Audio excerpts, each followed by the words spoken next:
Hello, my name is Billy Zhang. I am the Clinical Marketing Manager at GE Healthcare and a member of the SVU Products Committee, along with Terry Case and George Berdejo. This program is being supported by an unrestricted educational grant provided by the Radiology and Vascular Ultrasound Divisions at GE Healthcare in cooperation with TIP TV. I will be giving a brief overview of the SVU Professional Performance Guidelines. Then Cindy Owen will follow with a comprehensive explanation of the mesenteric and renal duplex vascular examination. Cindy will then return to demonstrate these techniques on our patient model. These guidelines were prepared by members of the Society for Vascular Ultrasound as a template to aid the vascular technologist and other interested parties. The first portion of the guideline is divided into 4 sections: the purpose, the common indications, contraindications and limitations, and patient preparation. Duplex imaging of the renal and splanchnic arteries is performed to assess the arterial vessels to determine the presence or absence of pathology in order to facilitate clinical management decisions. The common indication sections will list the indications for each one of these exams. As an example, uncontrolled hypertension will be one of the most prevalent indications that patients will come in for the renal duplex examinations. On the mesenteric side, the indication will be slightly different. Most patients will come in with abdominal pain as the main indication for that examination. The contraindications and limitations, however, are basically the same for this examination since the vessels are located in the abdomen. Patient's body habitus will be consideration, overallowing bowel gas may hamper the examination, as well as fresh surgical incisions. Patient preparation for this type of examination is essential. Since we're going into the abdomen, it is very important that we ask these patients to fast overnight. We also would like the patients to make sure that they don't chew any gum or smoke any cigarettes prior to the exam. The SVU guidelines themselves are divided into 7 sections. The first section is on patient communication and positioning and include things such as having the patient in the supine position during the examination and also the fact that you may have to move the patient into a lateral decubus position to gain better access to the vessels that you're going to be interrogating in the abdomen. The next section is patient assessment. That's when you actually talk to the patient, do a brief history and physical, explain the testing that you're going to be performing on the patient, and give some guidelines to the patients on how they can help make the exam a lot easier to perform. Next are the examination guidelines themselves. And these can be used as a guide to your lab scanning protocols and internally validated criteria.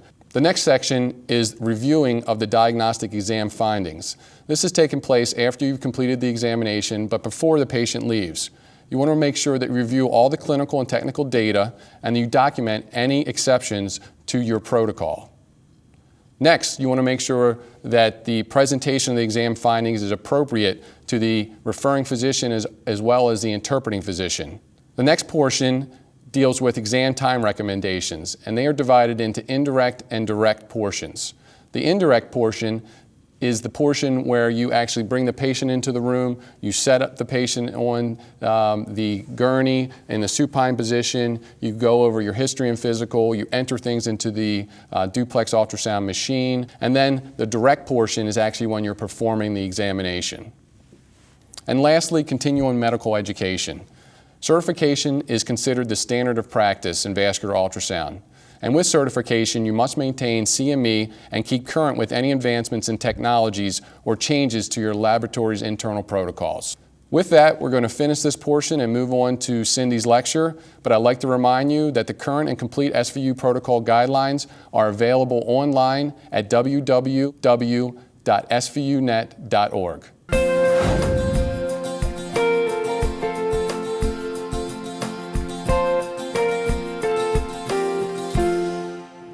Hello and welcome. I'm Cindy Owen. Today we're going to talk about abdominal Doppler, and our topics are going to be renal and mesenteric vascular systems. Abdominal Doppler is probably one of the most challenging exams that we try to accomplish as sonographers.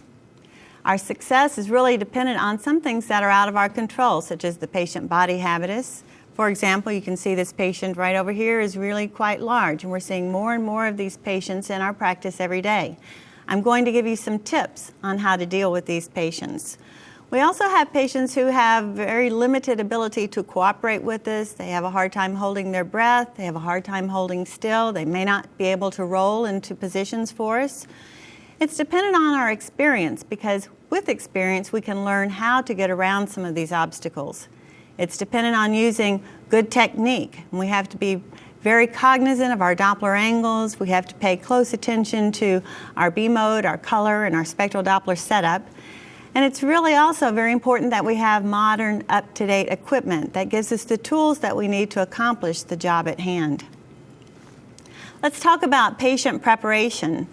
We want to have all of our patients fast overnight, so they should be NPO, and then we're going to try to scan them early the next morning to minimize the bowel gas. It's okay for them to have a small amount of water for their medicine, but there's really no need to have a bowel prep for these patients. And it's recommended if they don't chew gum or smoke before the exam, although we realize a lot of that's out of our control. But if they do, then you may end up with a situation like this on your hands when you're trying to look for the mesenteric vasculature, and instead you're seeing this big echo here, which is representative of gas in the stomach. Okay, what about the technical aspects as far as the equipment? You should be reaching for your curved or sector probe, the 2 to 5 megahertz probe, especially for the renal application. But for the mesenteric, sometimes we really have thin patients, and in those you could try a linear array. And the advantage of that is it's going to give you better resolution, and it will also allow you to steer the beam so you can get a good Doppler angle. Up-to-date Doppler equipment is very important. You want to have equipment that has an adequate high PRF or scale that's going to limit aliasing, because you're going to be dealing with high velocities at depth, and that's a challenge for us. You want good color Doppler sensitivity to detect both fast and slow flow. We also need good flash suppression. Flash suppression is key in the abdomen because we have the bowel that's moving around, we have motion where the patient can't hold their breath or they can't hold still. So it's really challenging for us with our color Doppler. So flash suppression and setting up our color to optimize it so that we minimize the amount of flash is very important. And then take advantage of any imaging enhancements that your system has to offer, such as harmonics, compounding of the beam, or speckle reduction algorithms. Okay, let's talk about some of the common indications for mesenteric. We're going to be talking about a chronic arterial insufficiency in this case. These patients have postprandial pain about 10 to 30 minutes after they eat a meal, and they try to compensate for this pain by having smaller and smaller meals, and then they get a weight loss. So most of our patients have really lost quite a bit of weight by the time they come to see us, and they develop what we refer to as a food fear because it hurts to eat, so they just don't want to eat. They may have diarrhea, they may have an abdominal bruit, other unexplained gastrointestinal symptoms, and because the symptoms are so nonspecific, they're usually evaluated for other types of problems beforehand, such as gallbladder disease or malignancies because of the weight loss. And many patients can have severe mesenteric arterial insufficiency, yet actually be asymptomatic because there's such a rich collateral circulation. What about coexisting conditions? Well, atherosclerosis of the mesenteric vessels is going to affect about 18% of adults greater than age 65. Most of these patients may have diabetes, positive use of tobacco, so they're smokers. They tend to have generalized atherosclerotic disease such as carotid, coronary, renal, or extremity arterial vascular disease. It's more common in women than men, and there's also an increased incidence of AAA, or abdominal aortic aneurysm, in these patients. Okay, what about the exam components?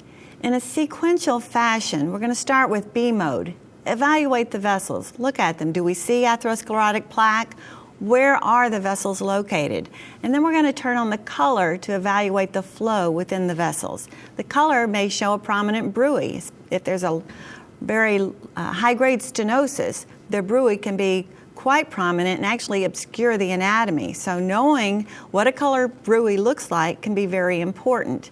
And the way it's going to appear is as color outside of the vessel into the surrounding tissue that occurs during systole and disappears partially during diastole, and it's usually in the area of the poststenotic turbulence. And since we know that bruits are high amplitude, meaning they're really strong, okay, but they're low frequency shifts, we can reduce the impact of the bruit on the image by then sensitizing the system in such a way that we're not so sensitive for the slow flow or low frequency shifts. So in other words, we're going to raise the PRF to reduce the impact of the bruit on the image. Overall, the color is supplying us as a roadmap for placement of our spectral Doppler sample volume. And it's Doppler, the spectral Doppler, that we're going to use to quantify the degree of stenosis. We want to keep our Doppler angle at 60 degrees or less throughout the exam. And that means that it's 60 degrees when it's measured so that we can see the angle correction cursor parallel to the walls of the vessel, not just that it reads 60 degrees. That 60 degrees has to show that the cursor is parallel to the walls of the vessel. We're going to sample in the aorta, the celiac, the superior mesenteric artery, and the inferior mesenteric artery.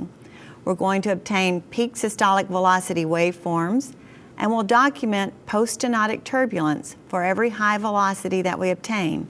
This is very important because if we have a high velocity that may be due to a technical error, such as mismeasurement of our Doppler angle, then we're not going to see spectral broadening. So we'll only see the poststenotic turbulence seen as spectral broadening following a real stenosis. We'll also look for tardus and parvus shapes, which is a delayed onset of systole, and we see these shapes to waveforms in vessels distal to the point of a high-grade stenosis. For example, if we have a high-grade celiac stenosis, we may notice a tardus and parvus shape to the waveforms in the splenic and hepatic arteries. And it's important to keep in mind that because of the collateral circulation that occurs here, it takes at least 2 out of the 3 mesenteric vessels to be stenotic for the patient's symptoms to be readily attributed to mesenteric ischemia. Now keep in mind this is a fasting study, so we don't want to do this after the patient has eaten a meal. This is done with a patient NPO because the waveform profiles that we see will change after the patient has eaten a meal. And I don't recommend doing postprandial testing, and studies have shown that it's really not that helpful. So for those of you who have a protocol that are stressing the patients with a meal as part of your exam, you can let that part go. Okay, what about the acoustic windows that we're going to use? Well, we know the aorta is right underneath the left lobe of the liver, so if the patient has a long left lobe, that's great because that can be a good acoustic window to help us visualize the aorta, the celiac, and the SMA. If we can't get in through that left lobe, we may use oblique approaches through part of the right lobe or slightly off to the left side to try to find access so that we have a good acoustic window to see the vessels. If that fails, another tip that you can use is a semi-upright position. Have the patient just lean up on their elbows and lean back like they're sitting out in the sun. And sometimes that'll just get that left lobe down low enough that we can use it as an acoustic window. We could also have the patient sit up, and that may give us a good window. And in fact, that's an important part of the exam if we're evaluating celiac compression, which we'll talk about in a few moments. And then we use varied amounts of respiration. Sometimes visualization is best if the patient takes in a deep breath, deep inspiration. Other times you get a better image if they blow everything out. And then for celiac compression, we're going to have them do both. Let's talk a little bit about the anatomy. The classic celiac anatomy that we all learned in school is really only present in about 65 to 75% of patients. So you really have to know a little bit about the variant anatomy because you are going to run across it. In the classic anatomy, we have 3 branches, the common hepatic, the splenic, and the left gastric that come off the celiac axis. And they can all be visualized with ultrasound. Keep in mind the celiac is the first major branch off the abdominal aorta. And here's just 3 images that show some varied appearances of the celiac.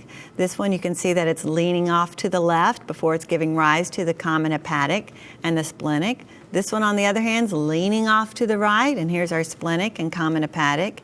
And then this one is just the classic appearance that we see in our textbooks. Here in this nice netter drawing, we can see the origin of the celiac off of the aorta, and here goes the splenic artery. This is the common hepatic, and then the left gastric is just coursing up towards the patient's head. And when we compare that to a sagittal midline view, here we see the abdominal aorta, the origin of the celiac, and we're seeing the left gastric artery right here. And in this midline approach, we really don't see our splenic or our hepatic arteries. What about the waveform profile? Well, it should be low resistance. Remember, the waveform profile that we see in any vessel is representative of the vascular bed that it's feeding. So the celiac is normally feeding the spleen and the liver, both parenchymal organs demanding continuous forward supply, so continuous blood supply throughout the cardiac cycle, hence that low resistance flow pattern. And if you look at the waveform, you'll see that it stays well above the zero baseline throughout the cardiac cycle. So that's normal for the celiac. And it really doesn't change that much following a meal because it's not a major player in feeding the bowel or the intestine unless there is compromise of the other mesenteric vessels. Now let's talk a little bit about the gastroduodenal artery because this is a player in our exam. The gastroduodenal artery arises from the common hepatic artery, and then it's going to course anterior to the pancreatic head. And you can see it on this ultrasound image, which is a transverse view. Here's the left lobe of the liver, IVC, aorta, left renal vein, SMA, pancreas. Here's the neck of the pancreas, where here's the portosplenic confluence, head of the pancreas. The letter B is pointing to the common bile duct. The letter A is pointing to the gastroduodenal artery. The normal flow direction in the gastroduodenal artery is towards the patient's feet. So you can see in this example here, this would be a normal flow direction. It's color-encoded red. The angle of the vessel is towards the Doppler beam. Flow towards the beam is represented as red, as we can see on our color scale. So that's a normal flow direction, and we can see the normal Doppler trace here of the gastroduodenal artery. Now there is a connection between, or actually many connections, between the celiac and the SMA. And the primary connection is actually through the pancreatico-duodenal arcades. There's a posterior and an anterior pancreatico-duodenal arcades, and they connect through the gastroduodenal artery. And the importance of this is that we can actually see flow go in either direction in the gastroduodenal artery depending upon whether the SMA and celiac are normal or abnormal. In cases of celiac occlusion or high-grade stenosis, we can actually get flow from the superior mesenteric artery through the pancreatico-duodenal arcade, retrograde through the gastroduodenal artery to then perfuse the common hepatic and splenic arteries in the celiac system. And this is such a case. This is normal gastroduodenal artery right here seen in its long axis with flow above the zero baseline. In this case, we see flow below the zero baseline. It's taking the flow from the SMA territory towards the celiac territory. Okay, that brings us to the superior mesenteric artery. Let's talk about that. That's the second major branch off the abdominal aorta, and it arises just below the celiac, usually about a centimeter or a centimeter and a half, but sometimes their origins are extremely close, and it's very difficult to differentiate them on the ultrasound exam. So here we see celiac, and then just below it is SMA, superior mesenteric artery. And it's going to arise just proximal to the renal arteries, which we'll talk about again in a few minutes. So it's a good landmark for locating those renal arteries. The left renal vein passes beneath the SMA and the aorta. So here's a long axis view, abdominal aorta, here's the celiac, this is the SMA, and this is left renal vein. Here's our transverse view, aorta, IVC, left renal vein, SMA. This is the splenic vein with the portosplenic confluence. Here's our pancreas and left lobe of the liver. All right, what about the waveform profile? Now in the fasting state, the SMA has a high resistance waveform profile. That's because it's feeding the gut. And in the fasting state, the gut doesn't really need a lot of blood flow. The arterioles are not vasodilated, they're more constricted. So if we look at the waveform profile, then we see there's very little end diastolic flow, and we may even see a reverse component in early diastole. But after a meal, the gut needs more blood supply. The arterioles become vasodilated, and that's reflected in the Doppler waveform, and it looks like this. So we'll see the amount of diastolic flow increase up to about 3 times what it was in the fasting state. So there's a clear difference in the waveforms in the fasting and the postprandial state in the SMA, and that's important to know. All right, what about the inferior mesenteric artery? If you aren't evaluating the inferior mesenteric artery as part of your exam, you probably should. It's one of the 3 important vessels that can cause patients to have symptoms. It's really easy to find, and I'll show you an example when we get to the hands-on segment. But you just have to know where to look for it. It's going to arise off of the anterior left aspect of the distal aorta just before it bifurcates into the common iliac arteries. And that's about a good 7 centimeters below where the SMA arises. It's going to then course inferior and slightly to the left. And it's really commonly visible. Now it's quite small. It's only about 1 to 3 millimeters in a normal patient. But it will hypertrophy if it's being used as a collateral source. So it could be pretty big. And this is an example of one that's hypertrophied. Here is the inferior mesenteric artery arising off of the distal aorta. Now we're not seeing the rest of the aorta here because it's bifurcating just beyond that. And I've actually oriented my probe so that the inferior or caudal aspect of the probe is actually tilted to the left because that's the course of the inferior mesenteric artery. So the top of the probe is midline over the abdominal aorta. The inferior aspect of the probe is tilted slightly to the left. Now, if you look in this image, this is a long view of the abdominal aorta. Patient's head to the left, feet towards the right. And if we just follow it on down, right before it bifurcates, here's a tiny vessel that's then coursing off to the left, and that's a normal inferior mesenteric artery. Now, when you're looking with color Doppler, you have to be a quick look because there is very little diastolic flow here. So you'll see the IMA flash on, flash off. And since we know the diastolic component of the cardiac cycle takes more time than the systolic component, guess what? It flashes on for just a short period of time. So if you're moving your probe quickly around, you're going to have a hard time seeing it. So it's a high resistance flow pattern in the fasting state, and it's going to increase in both systolic and diastolic flow following a meal. And this is a postprandial state, or either a state in which it's hypertrophied and being used as a collateral source. How do I know that? Well, I can look at the size of this IMA. It's pretty large. And if I also look at it, I see there's quite a bit of diastolic flow, which is not the normal state for the IMA. Now let's talk a little bit about vascular anomalies. You need to familiarize yourself a little bit with some of the common vascular anomalies that you'll run across. One of those most common that you'll run across is a replaced hepatic artery. Now that's when the hepatic artery actually arises from the superior mesenteric artery instead of the celiac. And the incidence occurs up to 40% of the population. And this is what it looks like.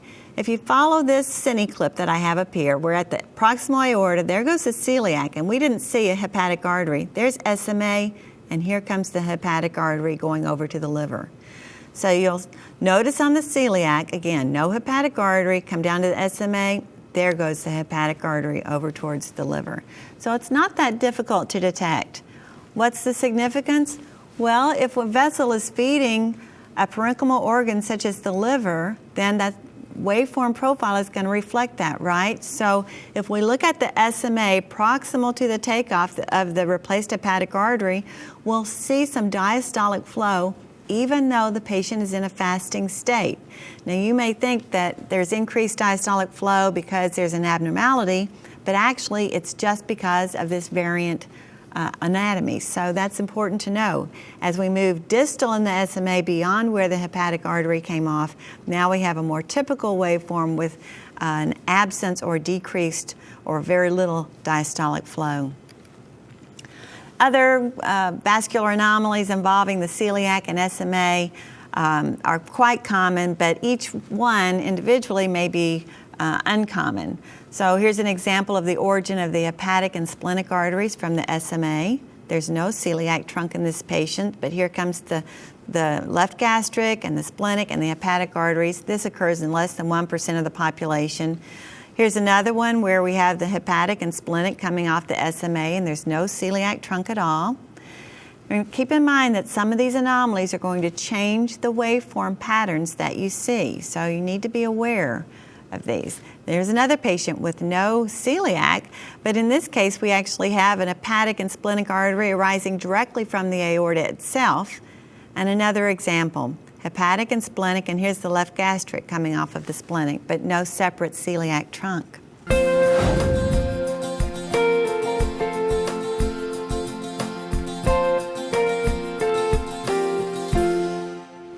Hey, let's talk about the velocity criteria. How do we determine that there's a stenosis that's 70% or greater? Well, probably the most commonly used criteria out there was developed by Gregory Mineta, and his criteria has really withstood the test of time. We're looking for a celiac velocity that's greater than 200 centimeters per second. The diastolic component will be greater than about 100. And here's an example, celiac stenosis, high velocities here approaching 400 in this case, and end diastoles well over 100. And if you look at the waveform, you can see the windows filled in, and here we have a prominent bruit that we're seeing actually in the spectral trace. For the superior mesenteric artery, greater than 275 centimeters per second with greater than 70 centimeters per second in diastole. So in this case, we have 440 centimeters per second in systole and about 70 in diastole. And I haven't been able to really find any specific criteria for the inferior mesenteric artery, but anytime we see a focal acceleration coupled with post-stenotic turbulence, we know that there's a stenosis present. So that would be good criteria. Also for the IMA, as I mentioned earlier, if you see it hypertrophy, be suspicious that it's being used as a collateral source. For all vessels, we're going to look for that focal increase in velocity coupled with post-stenotic turbulence. And we really haven't done a complete exam if we haven't documented the post-stenotic turbulence. Secondary signs of celiac stenosis can be found in the hepatic and splenic arteries, and that would be turbulence or that tardus and parvus waveform shape. So here's our aortic velocity, and we can see that there's a normal velocity within the abdominal aorta. And in this case, in the celiac, we have an abnormal velocity with the peak systole over 400 centimeters per second. And if we want to be sure that we've really gotten an accurate or adequate velocity measurement, let's look at the splenic artery. See all this turbulence? That tells us that yes, this is a post-stenotic waveform. Same thing in the hepatic artery. The waveform profile is kind of ratty. The window is filled in. We can see some flow below the zero baseline, or in this case above the baseline because we have a negative Doppler shift. And that's telling us that this is a post-stenotic waveform. When we go over to the SMA, we have a nice clean window right in the stenotic jet in this case with a peak systolic velocity of almost 600 centimeters per second. But when we move the sample volume distal, that's where we're starting to see this post-stenotic turbulence. And the window is ratty and the waveform profile is all ratty, and so that tells us post-stenotic flow. Let's move on down to the inferior mesenteric artery, 390 centimeters per second, and then here's our post-stenotic turbulence on distal. Okay, let's talk a little bit more about the secondary signs of high-grade stenosis in the celiac, and that would be the flow direction in the gastroduodenal. Remember, we said that was going to be an important part of this exam, is that we're just going to take a look at that when we have an abnormal celiac waveform. And here we have 550 centimeters per second in the celiac with greater than 250 in diastole. It's jumping up to almost 700 systole, over 300 in diastole. So that should be a very high-grade stenosis. Let's look at the gastroduodenal artery, and we have reversed flow here. And look at the shape of this. That's a tardus and parvus shape because it's kind of a post-stenotic type waveform. So that secondary sign confirms our initial findings, and that puts all of our puzzle pieces in place, and that's important. Everything should make sense when we're doing a Doppler exam. But now there's one thing we have to keep in mind when we see high velocities in the celiac. Is it due to atherosclerotic disease, or is it due to compression of the celiac by the median arcuate ligament of the diaphragm? And that's something that can occur and is rarely symptomatic and must be differentiated from atherosclerotic disease. So let's look at the diaphragmatic crura. What happens is these crura rise from the vertebral bodies on each side of the aorta, and then are going to pass superior and anterior to surround the aortic opening, and then they join together by the median arcuate ligament at the aortic hiatus. The ligament's usually superior to the origin of the celiac, but in about 10 to 24% of patients, the ligament is low and it crosses over the proximal celiac, and a small subset of these patients can actually be symptomatic. So here we have a couple of arrows that are pointing out the diaphragmatic crura, and this is a coronal view. So you're seeing the right side and the left side, the abdominal aorta, the inferior vena cava, and then both renal arteries in this instance. Now this most commonly affects people of a young age, 20 to 40 years, more common in women than men, and it's usually in the thinner individuals that you see this. And interestingly, the celiac tends to have a characteristic indentation at its origin or a hooked appearance, or you can think of it as kind of bent over backwards appearance. So anytime you see a celiac with this hooked appearance or bent over backwards, that should arouse suspicion in your mind that there's celiac compression going on. And that helps us differentiate this from atherosclerotic narrowing. Now, what are we going to do to evaluate these patients? Well, actually, the amount of compression is going to decrease with inspiration. So we're going to scan these patients in deep inspiration and expiration, and in supine and in sitting, because the compression actually decreases in a sitting position or upright position. If the compression persists during inspiration, then that may be correlated with symptoms, and this may be one of that small subset of patients who actually has symptoms associated with this. Also, occasionally we'll see poststenotic dilatation with these, and that usually indicates a severe compression is present. It's very rare for this to involve the SMA as well. There's been a couple of documented cases, but quite unusual. And as we know, we can get collateralization to the celiac from the SMA through the pancreaticoduodenal arcade, and we would look for that retrograde gastroduodenal artery in this situation. So here's a patient with deep inspiration, and we can see the celiac has a normal diameter and a normal course, but in expiration, you notice that it looks much thinner because it's compressed, and because now we see that hooked appearance in expiration, and also some poststenotic dilatation. This is what it looks like in real time. A sagittal view aorta, SMA. Here's our celiac, and you can see it has that hooked appearance. So we're going to obtain our Doppler waveforms in both inspiration and expiration, and we're going to evaluate the patient both supine and erect.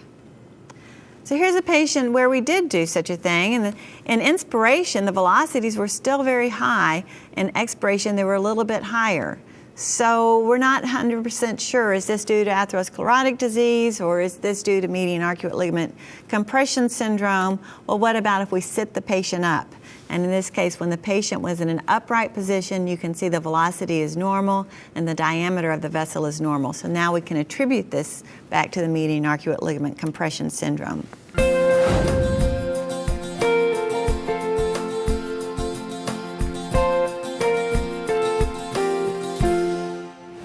All right, let's move away from the mesenteric system and talk about renal Doppler.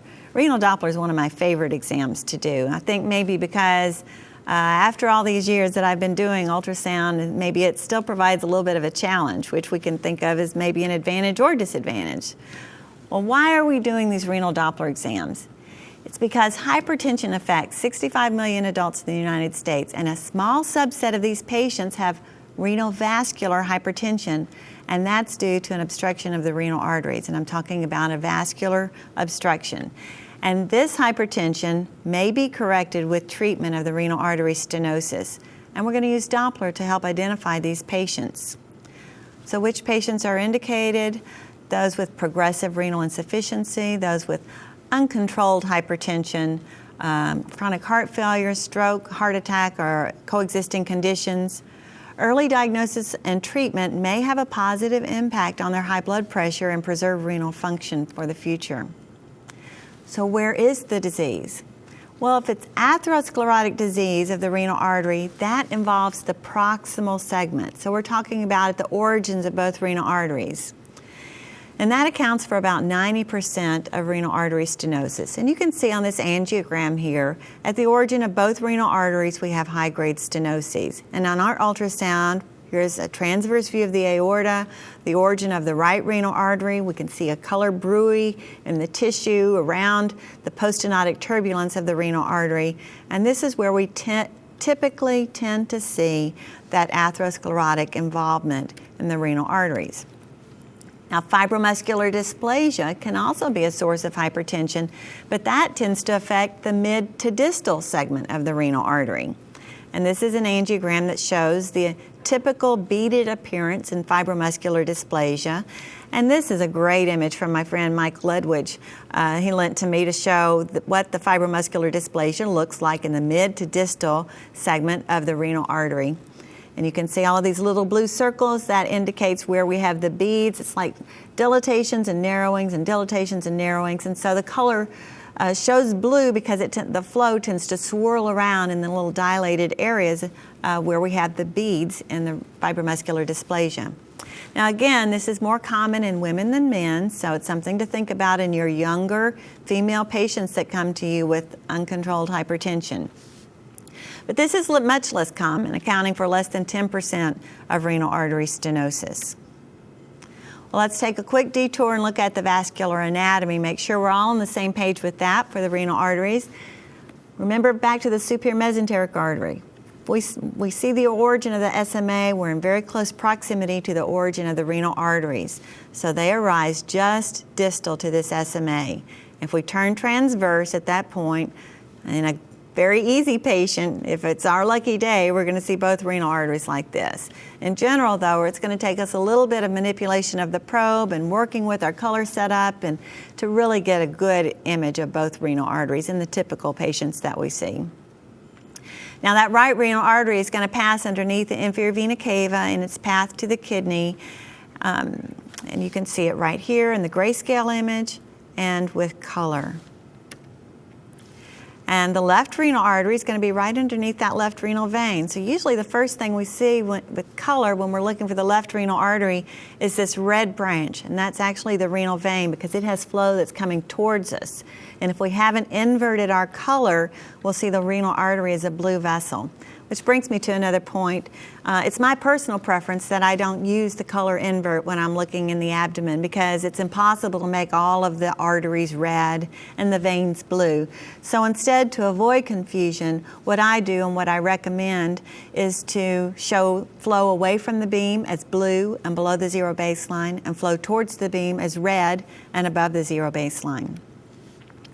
The left renal vein, remember, courses between the superior mesenteric artery and the aorta. And here we see the left renal vein between the SMA and the aorta. This is splenic vein, portosplenic confluence, and inferior vena cava. Okay, what about the anatomy as we get into the kidney? Well, we have that main renal artery. It's going to divide into segmental renal arteries right after or right before it gets to the renal hilum. And these are the large segmental renal arteries that then feed the different segments and lobes of the kidney. The segmental renal arteries are going to divide into what we call interlobar renal arteries, and those course alongside the renal pyramids. So here's interlobar renal arteries. The interlobars give rise to the arcuate arteries, which course alongside the top of the pyramids, and they're really at right angles to our sound beam, so they're very difficult for us to see and hard to get a good Doppler signal from. But then they in turn give rise to the interlobular arteries, and those are the ones that are in the parenchymal arteries that course right up to almost to the surface of the kidney, and occasionally you'll see one pierce the capsule and we'll see actually a capsular vessel. Well, what about vascular anomalies that affect the renal system? Well, supernumerary renal arteries occurs in about 30% of the population, and it's very important that you understand that and learn how to look for them and make sure that you do look for extra renal arteries in every renal Doppler exam that you do, since it's so common. They can be a unilateral finding or bilateral finding. You may see 1 right renal artery and 3 left renal arteries, or 2 renal arteries on both sides, so that's quite variable. They usually come off of the abdominal aorta, but they can arise from the common iliac, even the inferior mesenteric artery, adrenal, or right hepatic artery. Now, we're much less likely to see those, and some of those are occurring more commonly when we have renal fusion abnormalities or pelvic kidney or something like that going on. So here's an example of a patient with duplicate right renal arteries. Looking underneath the inferior vena cava is a very useful tool, because if we see more than one little circle, then that tells us we're probably seeing more than 1 renal artery on the right side, and we can just follow that out laterally and see it enter the kidney. This patient actually has 3 right renal arteries, and we've just lined them up 1, 2, 3. Here's an example of a patient with 1 right renal artery but 2 left renal arteries. Another good view to help us find patients with multiple renal arteries is to roll the patient up into a left or a right, usually the left, but either way, lateral decubitus position, so that they're up on their side, and if they're on the left side, we can use the liver as a window to look through and see the abdominal aorta. This is a great view for seeing the origins of the renal arteries and seeing supernumerary renal arteries. And in this case, we see the 2 left, and then this is the left renal vein right here. This is the inferior vena cava, and you can see the crus of the diaphragm on both sides of the aorta. The more you get used to looking at all of this anatomy, the easier it gets. This is a patient with multiple right renal arteries, and you can see here's one underneath the renal vein and one that courses superior, or anterior actually, to the inferior vena cava. And if you look at this real-time loop from superior to inferior, here goes 1 renal artery, and watch out, here comes the other one, and it courses on top of the IVC, which is known as a precaval position. We can also see early bifurcation of the renal artery. It may bifurcate halfway down, and then you have multiple segmental renal arteries that you may need to evaluate with your Doppler. Or we may have what you just saw as a precaval renal artery that, instead of coursing underneath the inferior vena cava, is actually on top of the inferior vena cava. We see this more often in our patients with horseshoe or malrotated kidneys, and these patients are more commonly having UPJ obstructions. Retroaortic left renal veins occur in up to 3% of the population. Remember, it usually is between the SMA and aorta, and here's a transverse view aorta, and here's the left renal vein on its way over to the IVC instead of between the SMA and the aorta. And if we put our Doppler in there, we can see that this is a venous signal. Now, it may be a little pulsatile there because of its closeness and proximity to the abdominal aorta. Or it may actually be circumaortic, which is really a little bit more common, where instead of just going underneath the aorta, it actually wraps around it. So that's about 9% of the population. And here you see this left renal vein, and it's got a branch that's going in the expected location between the SMA and aorta, but also a branch underneath. And in color Doppler, we can appreciate that it's going on both sides of the aorta. And here in our sagittal view, here it is on both sides of the aorta. And it's quite pulsatile because it's being compressed against the spine during systole with the abdominal aorta. This patient has multiple vascular anomalies. Here we can see the left gastric artery is arising directly from the aorta instead of the celiac. And if you look closely, you can see that there's 2 right renal arteries here. Now, when we suspect 2 right renal arteries, we really do have to follow those out all the way to the aorta. And when we're doing our Doppler exam, guess what? We have to evaluate the entire length of all the renal arteries we see. So here's our cine loop showing one smaller accessory renal artery, and then there's the main renal artery. And both of these have to be interrogated because stenosis in either one of those could be the source of the patient's hypertension. Now, there's 2 methods for detecting renal artery stenosis, and there seems to be camps that one is better than the other, but my opinion is that they're complementary. And each has its advantages and disadvantages, and I think used together, we can actually get a better exam. So there's the direct method, and this is direct Doppler interrogation of the entire length of each renal artery, including all accessory renal arteries that we find. Then there's the indirect method, and this is Doppler interrogation of the segmental or interlobar branches inside the kidney. And what we're doing there is we're going to evaluate these vessels in the kidney, and the changes we see there will be indicative of either a normal main renal artery or a stenotic main renal artery. So we're going to talk about both of these, the advantages, the disadvantages, and the Doppler criteria for both. So what are the limitations with the direct technique? Well, if we have a stenosis in one of those undetected accessory renal arteries, that's a potential cause of the patient's renal vascular hypertension. And let's face it, I mean, we can look really hard for those. We can find, I've seen up to 5 renal arteries on one side, but do I have confidence that I've seen every accessory renal artery the patient may have?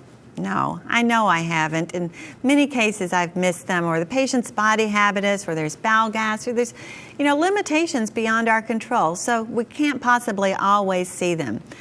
We may even not even be able to image the entire length of both renal arteries. I mean, I'm telling you that you need to sample the entire length of both renal arteries, but I know that in some patients you're going to see the proximal and then maybe the mid and not be able to really see the distal well, or vice versa. And it's a compromised or not really a quite full exam. And it's important to let the physician who is interpreting the study know that this exam is not a complete exam, that there were some limitations with it. But to improve our accuracy, there are some things we can do. We must use angles that are 60 degrees or less when angle corrected parallel to the wall of the vessel, and you can use the color to help guide where the vessel walls are because we don't always see them clearly in grayscale. We must demonstrate post-stenotic turbulence for all suspected stenoses. So, for example, if you get a really high velocity at the origin of the right renal artery and then you don't see post-stenotic turbulence, you should really be suspicious that maybe you made a technical error. Maybe there's something wrong with your angle correction. You didn't really sample where you thought you were sampling because the patient moved and you had your image frozen. All of those things that we have to think about. Because if there really was a stenosis there, you would see post-stenotic turbulence. So by always including that, we avoid those kind of errors. And again, we want to evaluate the entire length as much as we can of the renal arteries and all renal arteries that we see. And to accomplish that, we're going to use varied patient positions, varied probe positions to improve our acoustic windows. And we'll talk about that. So what is the criteria for renal artery stenosis with the direct method? Well, we're going to look for a renal aortic ratio that exceeds 3.5. So that's just like the ICA-CCA ratio. So we're saying that the renal artery has a velocity that's 3.5 times faster than the aorta, and that's the aorta taken right at the level of the renal artery, so the proximal aorta. We'll look for a peak systolic velocity within the renal artery that's greater than about 200 centimeters per second. And then that post-stenotic turbulence. So here's an example of a renal artery stenosis. We have a peak systolic velocity well over 500, and diastole is approaching 300 centimeters per second. There's no doubt there's a high-grade stenosis here. As we move distal, here's our post-stenotic turbulence. The normal renal arteries should show us low resistance waveforms. They're feeding the kidneys. The kidney's a parenchymal organ. It's demanding a constant forward flow, so we're going to see a good diastolic flow throughout the cardiac cycle. And the resistive index, the RI, should be less than or equal to 0.7. Okay, now, beavers can hold their breath for an average of 45 minutes. Did you know that? Well, it'd be nice if we were all scanning beavers, wouldn't it? But unfortunately, we're not, because humans can only hold their breath for an average of 1 minute.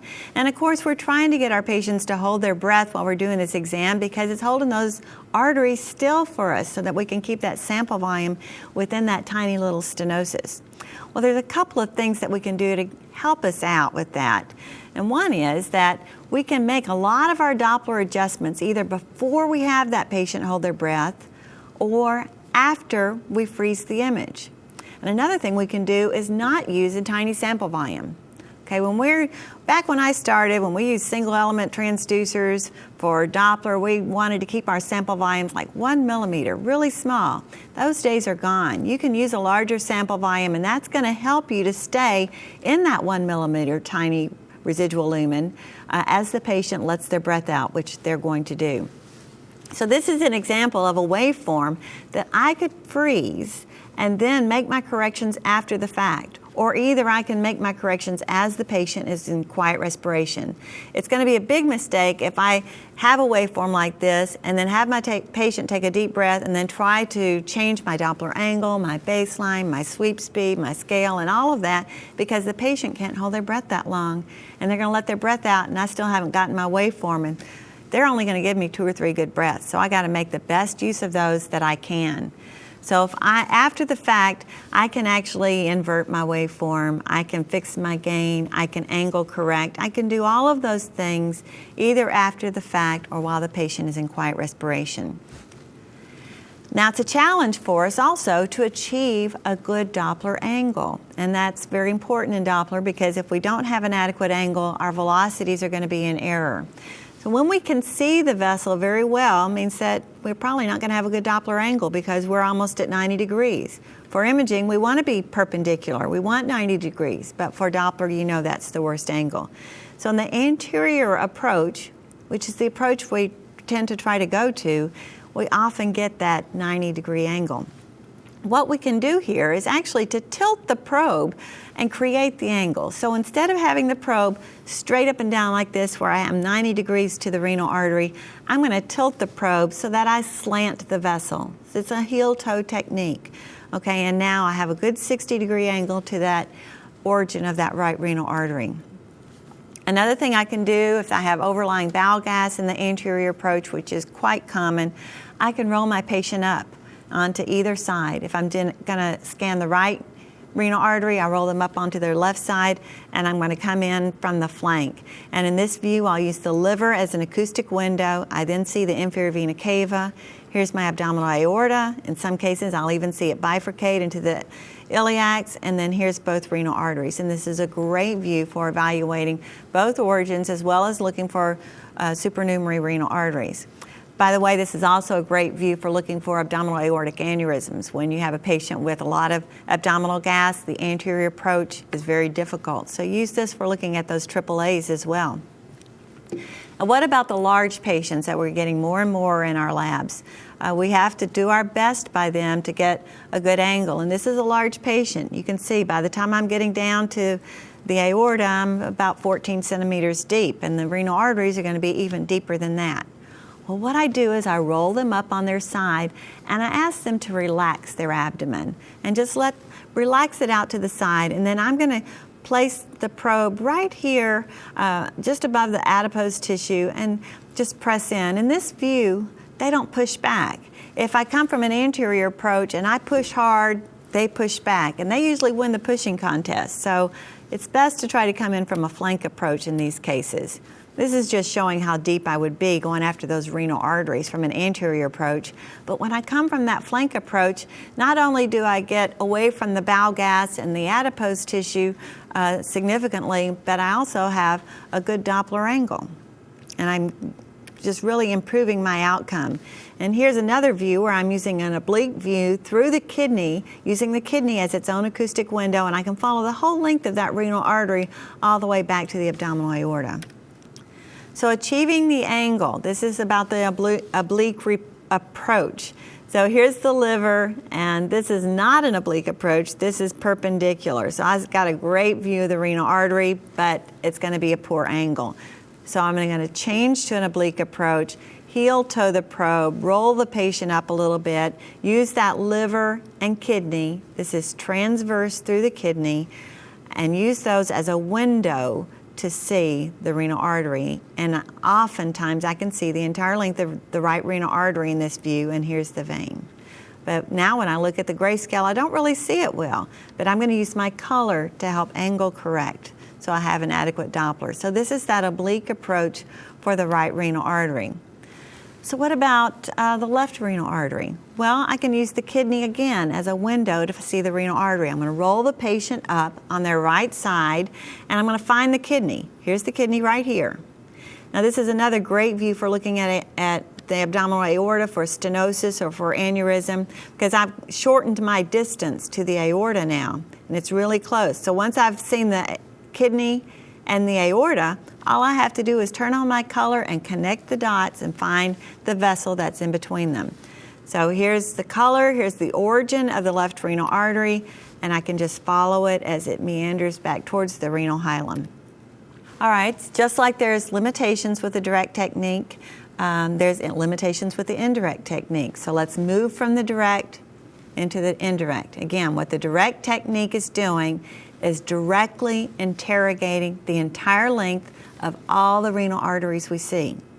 The indirect technique is looking within the kidney at the segmental or interlobar arteries to get telltale signs there that there's a stenosis in the main renal artery. So indirectly, we're getting information about the main renal artery instead of directly interrogating it. Make sense? Okay, what are the limitations with that technique? Well, it can be inaccurate when the resistive index is too high. Remember, the RI should be less than about 0.7. If it gets greater than 0.7 to 0.75, then the early systolic peak, which I'll point out to you in a moment, becomes exaggerated and the indirect technique falls apart. It also falls apart if the patient has an abdominal aortic aneurysm that's at the level of the renal arteries or superior to that. So how can we improve our accuracy with the indirect technique?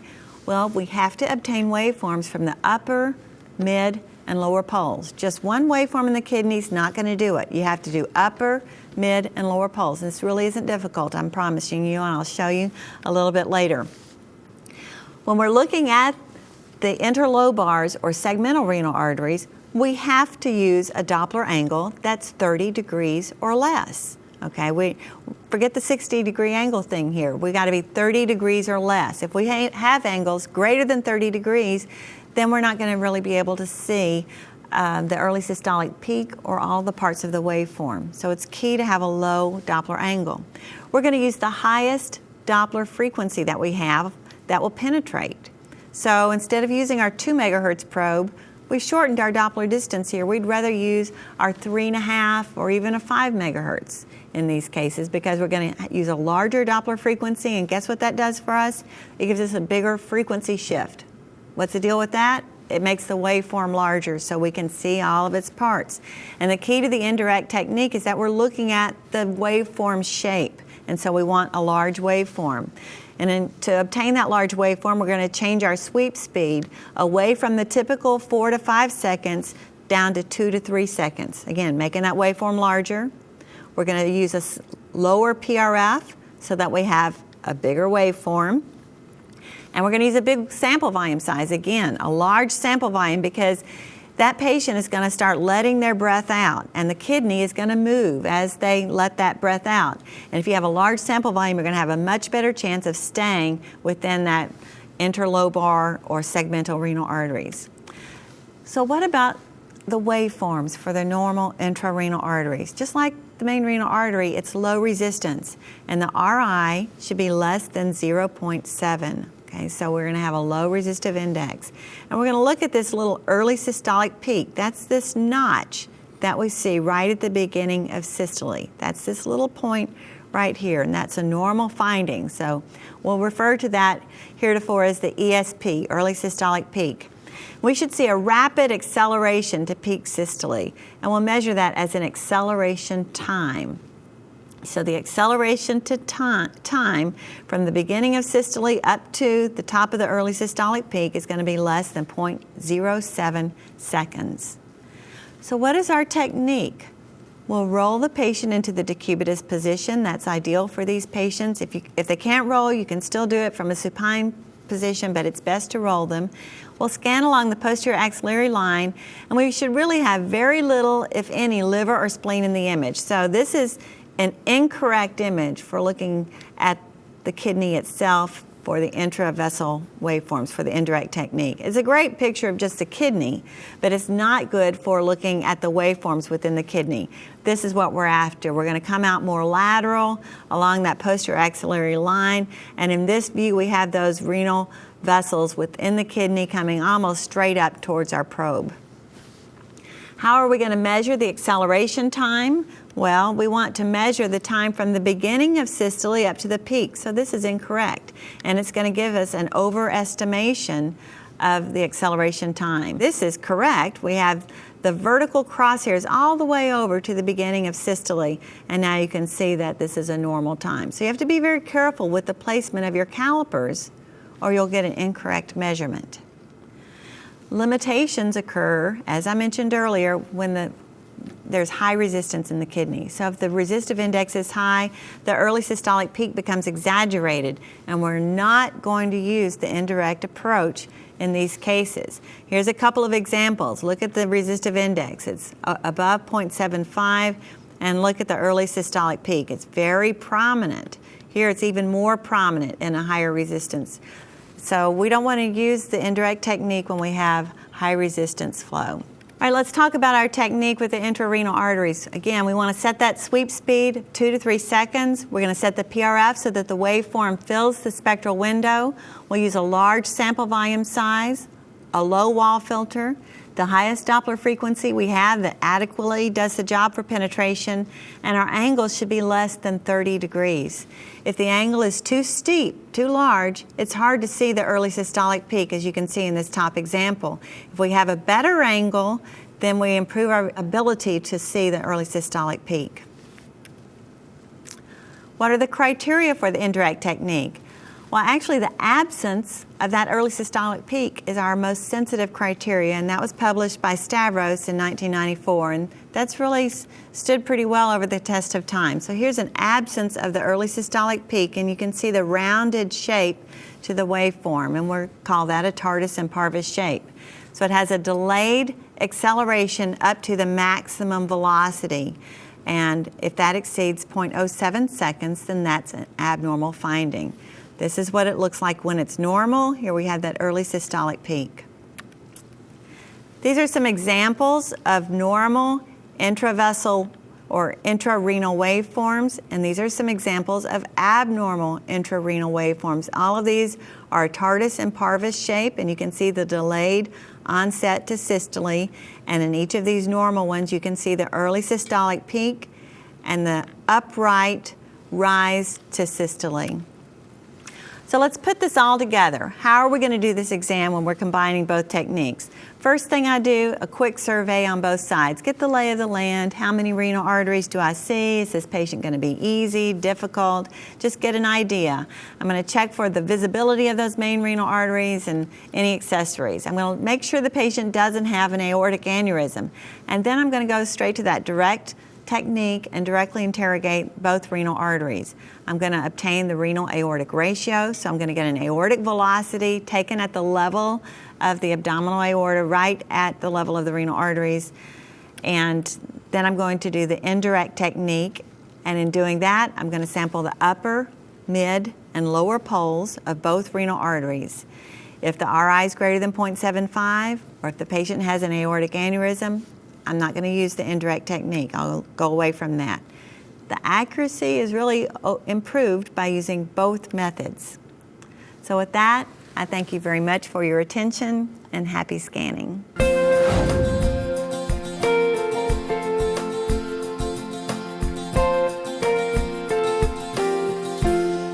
Okay, now that we've discussed the mesenteric and the renal duplex exams, let's take a look at how we actually perform these studies. You can see my model, Cynthia, is a very slender individual, and actually she's typical for a patient that you might have for a mesenteric exam because they have that fear of food and typically have quite a bit of weight loss. On the other hand, she's not typical for the patient that you might get for a renal duplex exam. And those patients tend to be larger, and along the way I'll give you some tips about how to handle that. But first let's talk about the duplex exam for the mesenteric system and a little bit about the equipment. Now because she's a small individual, I'm not going to choose my typical abdominal probe, which has a lower frequency. This is ideal for those large patients for the renal duplex exam.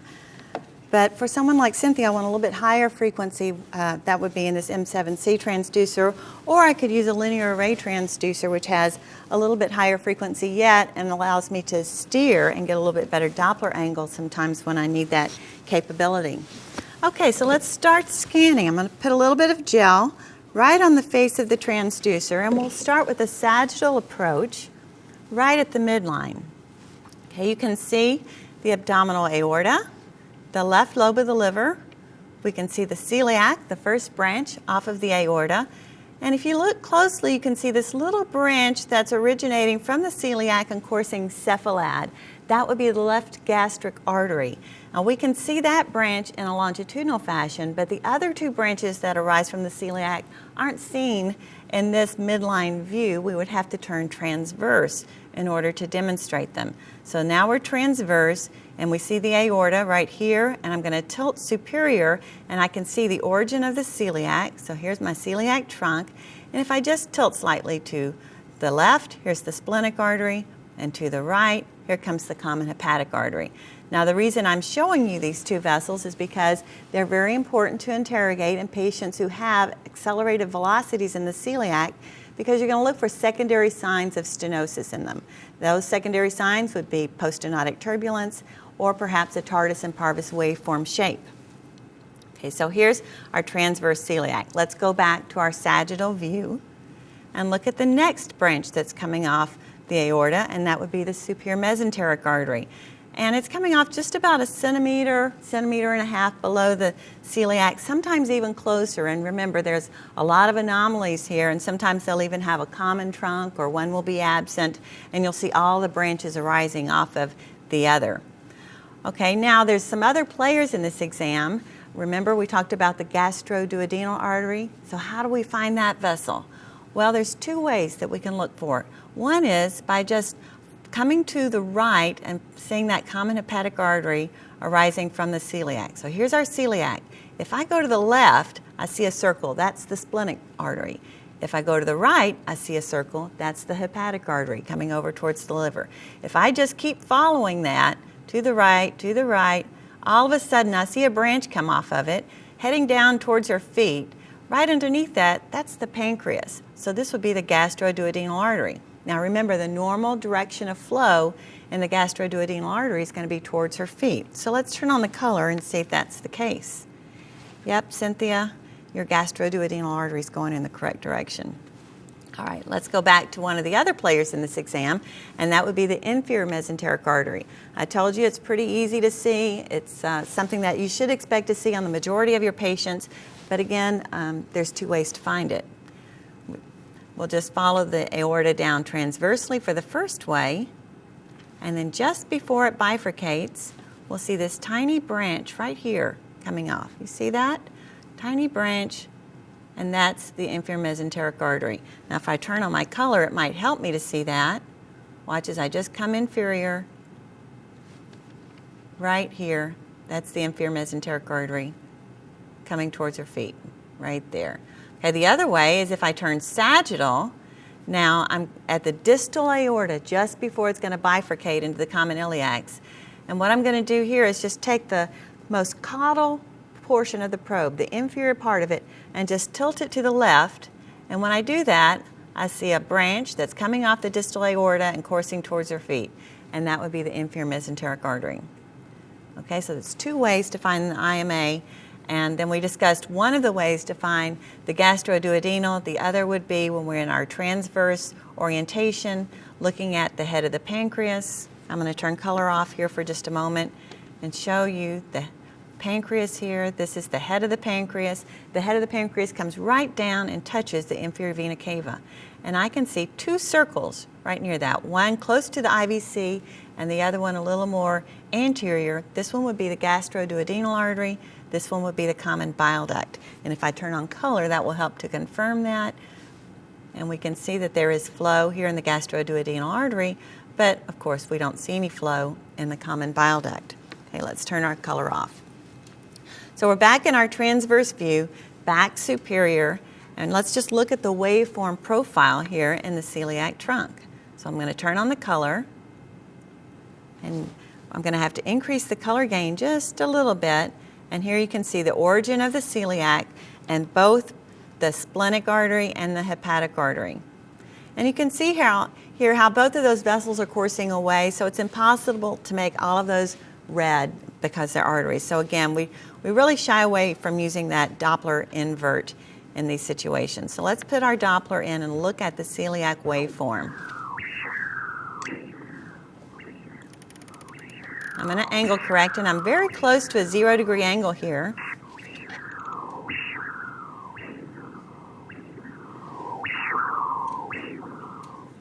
Okay, I'm going to update just a little bit so that I really have everything oriented. I've noticed that my PRF is just about right. My peaks of my waveform are just about reaching off the end of my scale, so I may have to lower the baseline or increase the PRF just a little bit to get an optimal waveform. But anytime I move my probe around, it's very important that I hit the B-pause key to update. Otherwise, my Doppler angle correction is not going to match where I am in the vessel, and my velocity may be in error. Okay, so I'm going to ask Cynthia to take a small breath and hold it. Okay, and I'm just going to hit my B-pause.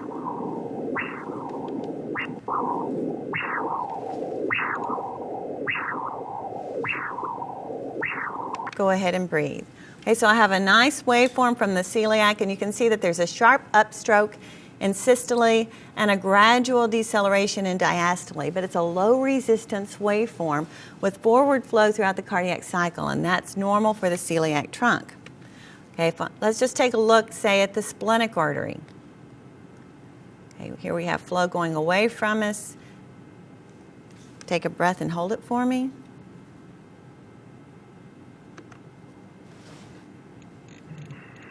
I'm going to have to increase my gain.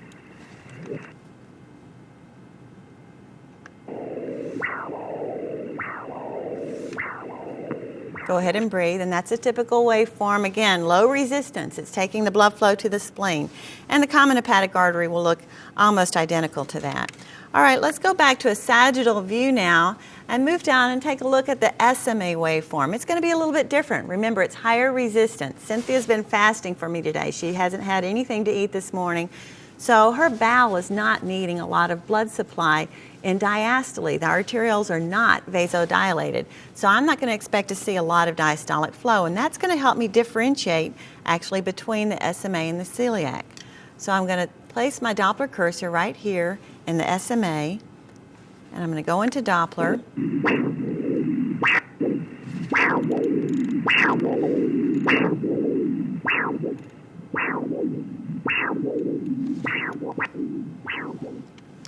Okay, now what I've done is just gotten several things adjusted. So I have my gain about right now, the PRF about right, and I try to do all of that before I have her hold her breath because she's not going to have too many breaths for me, and I don't want to wear her out, make my patient too tired holding their breath while I'm making adjustment to a lot of parameters. Okay, so now Cynthia, if you'll just take a small breath and hold it for me.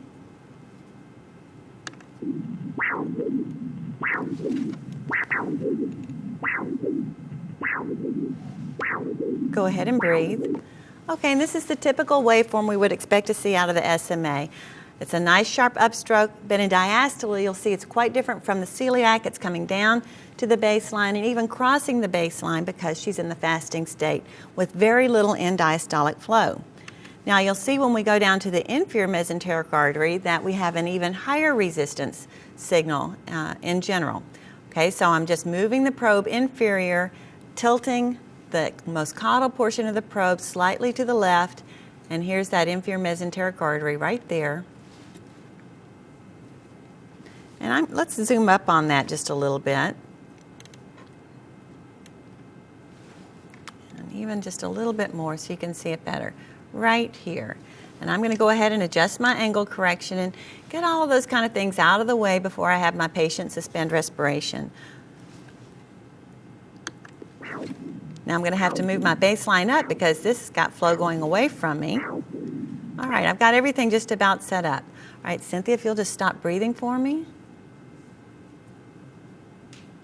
Go ahead and breathe. And sometimes, depending upon the patient's state of respiration, you may either lose the vessel or it may be moved slightly out of the way that you looked at it. So don't worry about that. Just be paused, let your patient breathe if you don't see it right away instead of kind of fishing around for it. All right, now I'm going to have you take in just a little bit bigger breath for me and hold it. All right, there's that inferior mesenteric artery. Go ahead and breathe. And that's a nice typical waveform from the IMA in a fasting state. All right, let's move on here just a little bit. So I just want to show you quickly what it looks like if I go to the linear array transducer, because I did talk about that, and that's totally acceptable to do and actually beneficial in many situations, because sometimes in the abdominal Doppler it's difficult for us to get that good Doppler angle. Okay, so this is what it looks like with the linear array. Now, I actually have a mode on called virtual convex that's allowing me to have a larger field of view, which is very useful in abdominal scanning. But see what clarity I have of the celiac and the SMA. And if we turn on the color, it looks very, very nice. I can see both celiac, SMA, and the left gastric artery. And if I come down more inferior, I'm going to be able to see the inferior mesenteric artery right there. Now you'll notice a little bit, just as the bowel moves around, we have a little bit of flashing. That's totally normal. Don't worry about it. That's just something that we have to deal with when we're doing an abdominal Doppler. Another part of the anatomy you should remember is that between the SMA and the aorta lies the left renal vein. Okay, so here's the left renal vein, and when I turn transverse, I'm just going to decrease my gain a little bit. Here's the left renal vein, and it's emptying into the inferior vena cava. And then in my transverse view, just above that, here's SMA. And you can actually see several branches come off the SMA as I move caudal towards her feet. And now I'll move back cephalad. Okay. So let's move on now to the renal Doppler exam. So I'm going to switch transducers back to the M7C. Remember, on a larger patient, more typical for a renal Doppler exam, I would probably use a lower frequency transducer. All right, so let's just adjust our image, and now I'm going to go to a transverse view. Now it's always typical for us, I think, to start in this anterior posterior position with the patient supine. And actually, that's probably not our most successful view for renal duplex, because a lot of times in the patient population that we get, there's overlying bowel gas obscuring the vessels. And so we'll have to be more inventive about finding different acoustic windows or rolling our patient up to one side or the other to get good access. But on Cynthia, we can get a good view in this AP projection. But there's other problems with it, because a lot of times it's very difficult for us to get an adequate Doppler angle. So how do we go about that? Now, if I just come down to the SMA, I know that I'm in the area of the renal arteries. And if I just look at the aorta just below where the SMA comes off, I can see there's the right renal artery. And then just a little bit further towards her feet, here's the left renal artery. It usually is just a little bit lower in its origin than the right. So let's turn on the color. Here goes my right renal artery. I'm going to turn my gain down just a little bit. And on her, I can follow it all the way down until it bifurcates towards her kidney. Now, if I want to see the left renal artery, the first thing I'm seeing is this red vessel right here, and that's the left renal vein. But once I've identified that, I know if I just go a little bit caudal to that, I'll see a blue vessel, and that's going to be the left renal artery. And it's blue because it's taking the blood flow down here towards the kidney. Okay, let's look at the Doppler waveforms that we'll get for the renal arteries. If I place my Doppler cursor in here and I want to sample right at the origin, because remember, that's where the atherosclerotic disease occurs in the renal arteries, and that's what accounts for 90% of renal artery stenosis is atherosclerosis. The other 10% is fibromuscular dysplasia, which is going to occur out here in the mid to distal segment. But primarily, I'm going to be interested right at the origin. So if we angle correct it here to the origin of her right renal artery, that's not going to be so good, is it? It's almost 90 degrees. So I'm going to have to make some adjustments to get a good Doppler angle. I can either come out to the right and tilt back in at it, or I can come to the left and tilt the other way. Whichever way is going to give me the best angle. And so you can see it's just really difficult for me to get a good angle this way. So probably what I'm going to have to do in order to really interrogate the origin of that renal artery at a good angle, I'm going to have to roll her up. Okay, but before we do that, let's take a look at the left side and then we'll roll her up so that we don't have to roll her too many times. So let's look at the typical waveform by looking at the left, because on the left here we do have a good Doppler angle. Right here you can see right at the origin. So let's go into the Doppler. Now notice I haven't had her hold her breath or anything like that yet. I'm just adjusting my parameters, adjusting my gain so that I have a nice bright outline, adjusting the wall filter. Okay, so I feel like I have a pretty good setup here. Okay, Cynthia, take a breath for me and hold it, please.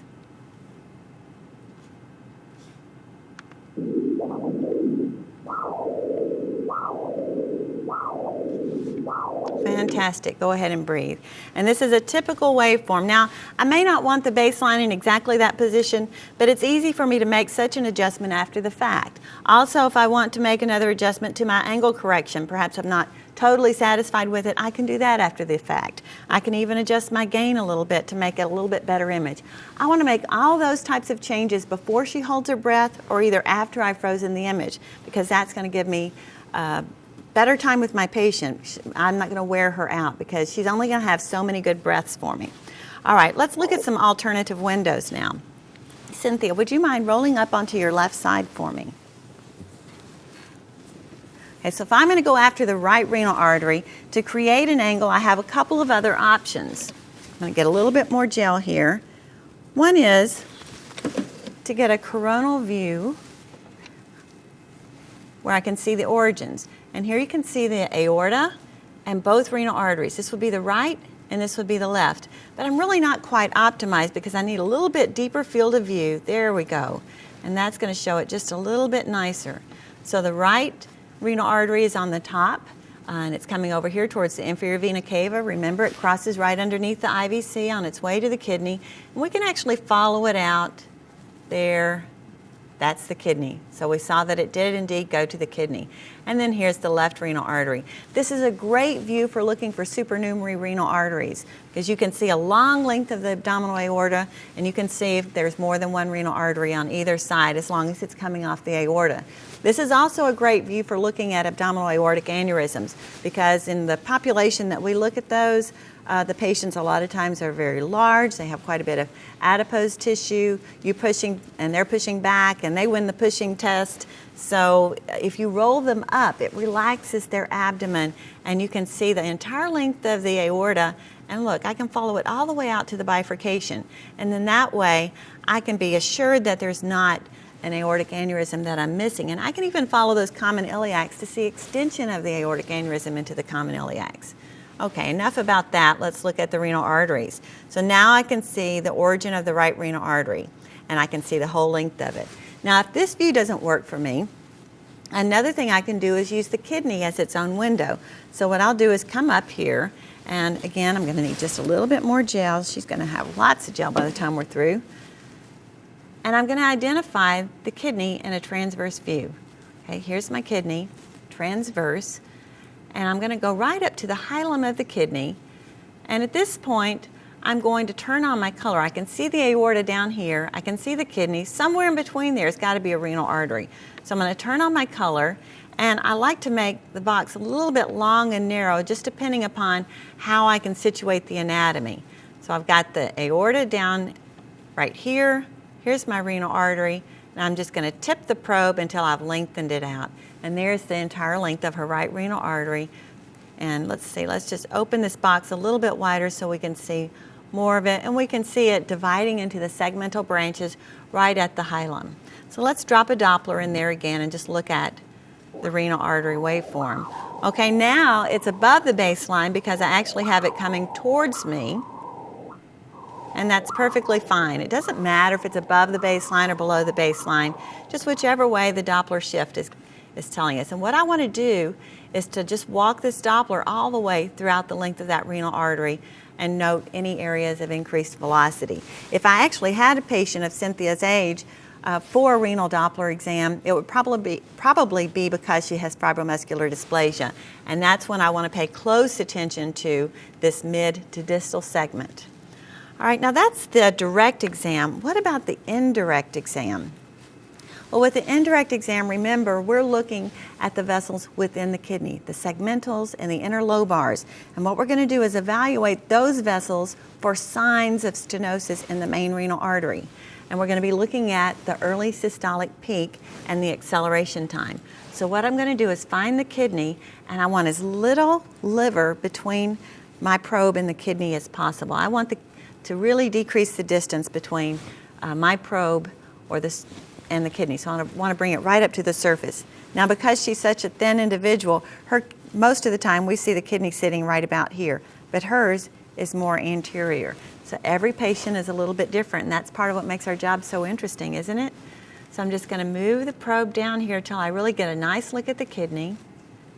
And actually here, I'm seeing pretty nice flow in the kidney, but I would be better served at this point if I actually changed my preset on the machine away from abdominal to kidney, because now I'm looking at a different type of flow. I'm looking at the slower flow inside the kidney rather than the faster flow of the renal artery itself. So I'm going to reach up here and change the preset to renal.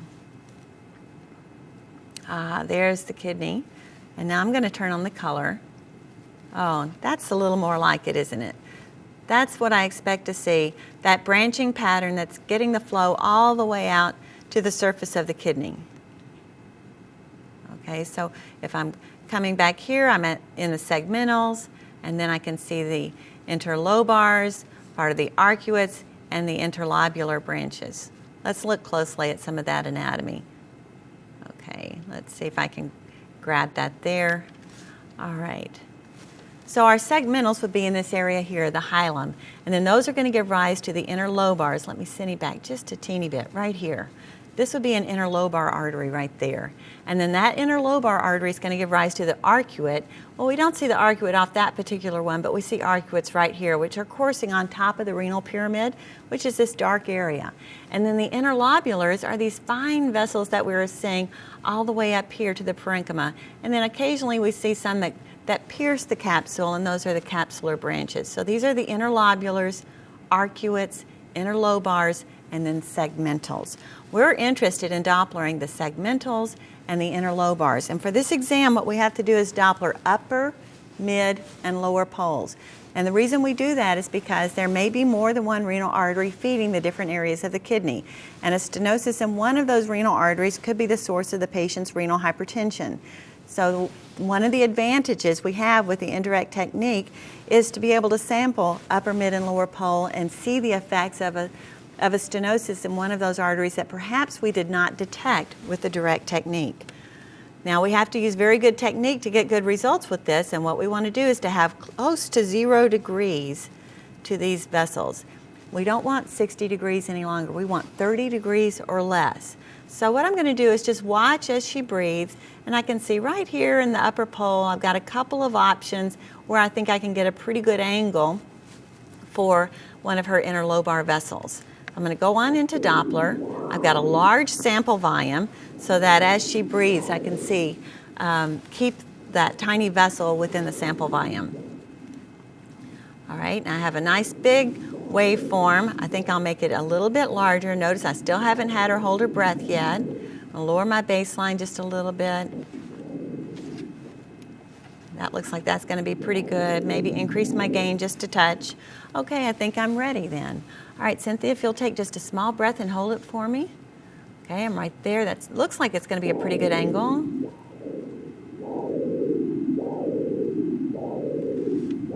Great, go ahead and breathe. And you can see a nice example right here of the early systolic peak. And that's what we're looking for, this little area and this rapid onset to peak systole. Now, we have the automatic Doppler calculations on, which is great. It's a wonderful time saver. But remember, it's just a computer. It's, still, there's reason for us to be here. And we're going to have to adjust some of these calipers from time to time. So we have to pay close attention to that. It may not pick them exactly.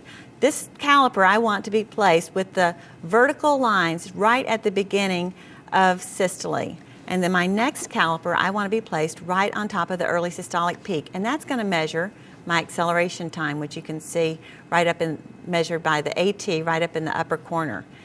The next caliper is going to be placed on peak systole, which sometimes is the same as the early systolic peak, and other times you'll notice it's a little bit higher, so that's fine.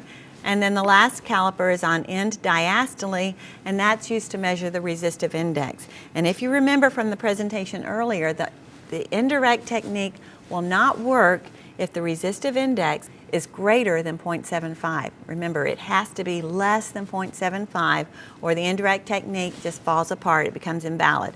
Another reason the indirect technique may not work is if you have an aortic aneurysm at the level of the renal arteries or superior to the renal arteries. So here we have normal numbers. The RI is 0.59 and the acceleration time is 0.05. It should be less than 0.07 seconds.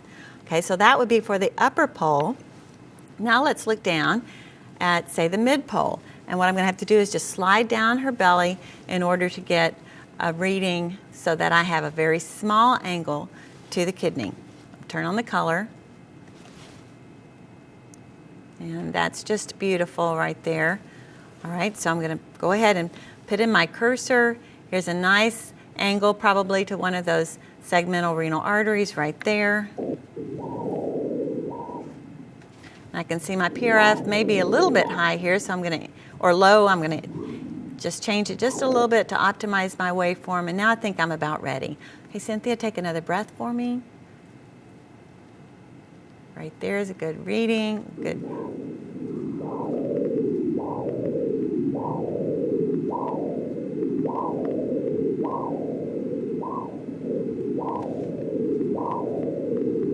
Go ahead and breathe. Now you notice how I watch that? I'm going to watch that waveform go past several times. I'm looking for the best example that I can get of the early systolic peak.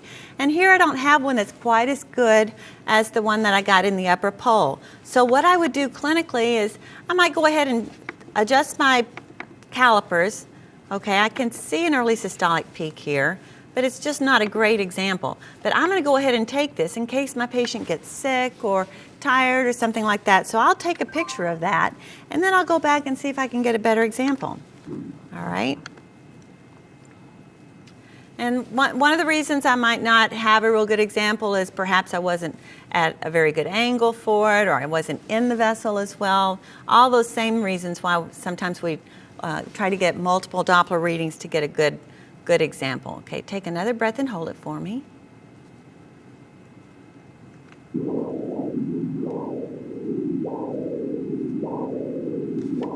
Great, and here's a nice example of the early systolic peak. So we know then that she's got a normal reading in her main renal artery, she's got normal readings for the upper and mid pole for the indirect technique, and we have a lot of diagnostic confidence in our results. One last thing I want to show you is how do we go about getting the left renal artery? Now on Cynthia it was pretty easy from the anterior posterior view, but on a lot of your patients it's not going to be. So let me wipe off her right side, and then I'm going to see if I can get her to roll towards me, and I'll show you what we do for the left renal artery. So if you'll just roll towards me, please. All right, let's go back here. And now I'm going to use the left kidney and let it be its own acoustic window for me.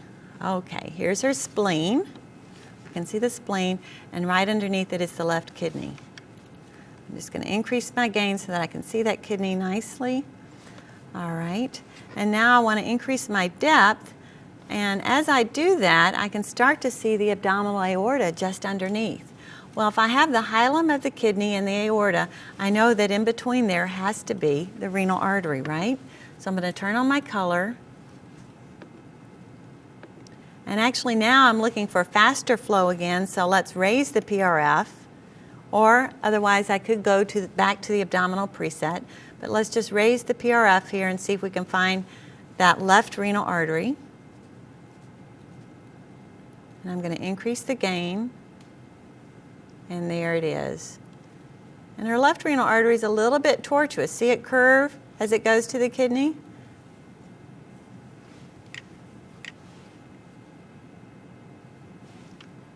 It's a little curvy left renal artery, and that's not atypical.